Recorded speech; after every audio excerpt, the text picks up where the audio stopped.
What do you have a chance? See you guys do some kind of final projects and stuff, video. Okay, listen up, please. Okay, so I think it's kind of good to guys have to do that, and I'm kind of helping you with it, recording this, and hopefully upload it to your Google Classroom for you to reflect as well.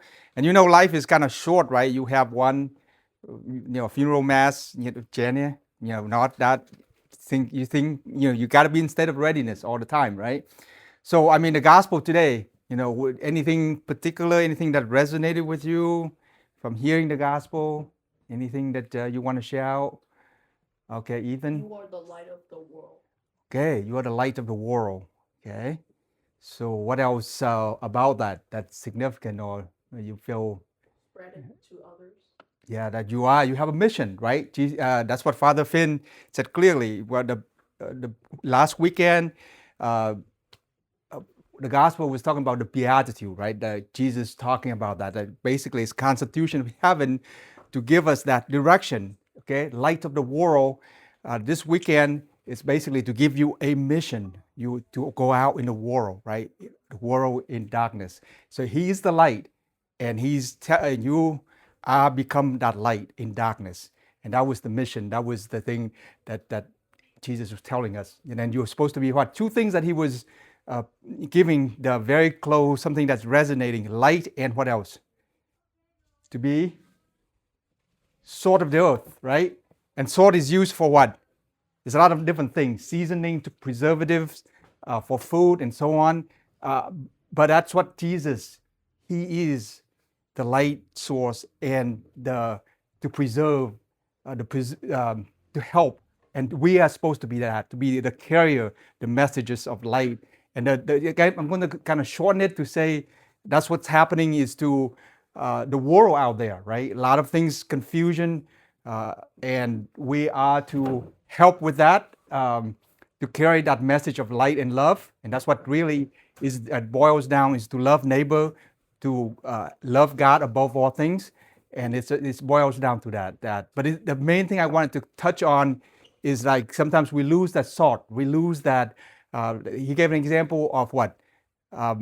Gandhi, right? The one in India who was asked about why he was loving the gospel, all the preachings, the talk of Jesus Christ, the commandments and so on. And he said, why wouldn't you not want to be a Catholic? And he said that the people who are actually going to church and Catholics are not really doing what Jesus is talking about. That's why He's not having that appeal, right? They are like atheists, Christians, atheists. It's just incredible to be able to know that just the person who's so close, loving really everything in the gospel, but could not become a Catholic because of that. Because we lose that. We lose the salt. We lose the light, and that's what we reflect upon. And to know that's important that we are truly that, to be that light. And I can share with you my testimony really quick. 18 years ago in Medjugorje, I was on pilgrimage, and really, I was really in the dark, hopelessness. My marriage was basically falling apart, and a number of things I don't want to share a whole lot, but it's just Jesus, our Blessed Mother, through the Blessed Sacrament, Eucharistic adoration, right? I was just gravitating toward that and able to, like I said, I know deep inside my heart, I was hard-hearted.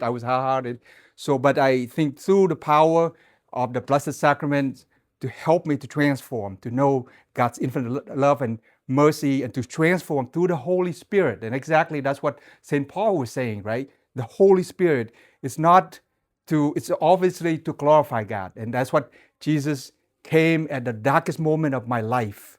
And Blessed Mother led me to that Jesus. I saw two lights flickering on the wall, and in the middle of the night, I woke up my wife, and it's just incredible moment. And I know truly what Prophet Isaiah is talking about, right? That light in darkness, and Jesus was that light through the Eucharist. That helps with that journey, and we are to really know that, to love God, and to spread that message out in the world, right? Especially in the moral crisis, things going on with families, dysfunctional, moral ambiguity. So things that are kind of going on in society. So we